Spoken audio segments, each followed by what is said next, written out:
tips to actually integrate those icky, uncomfortable policies that you might have in your business, but they are necessary and you just can't get away from them.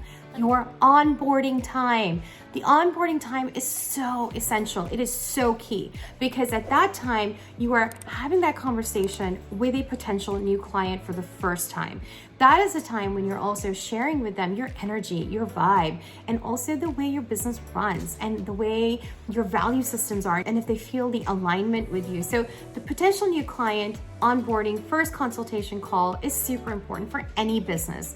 And so with that being said though, include in those conversations your policies. Include how the process is. What is it like to work with you?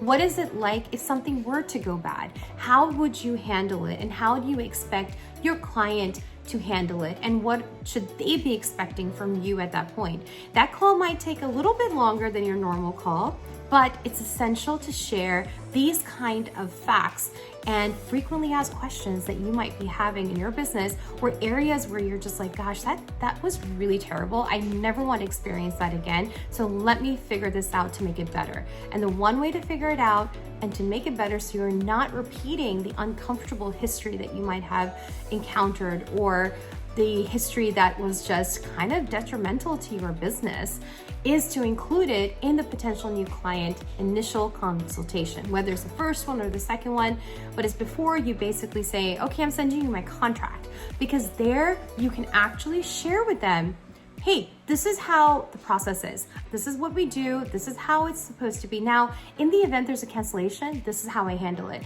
If you're not on time for XYZ, then this is what happens in the timeline. And this is why we are delayed. While I don't anticipate it, or while I don't like to do this, but the reason that I do it is because of X, Y, and Z. So when you are now setting up a foundation where you are communicating with them why you are doing something and your reasonings and intentions behind it, they don't have to assume it later on if something were to go wrong.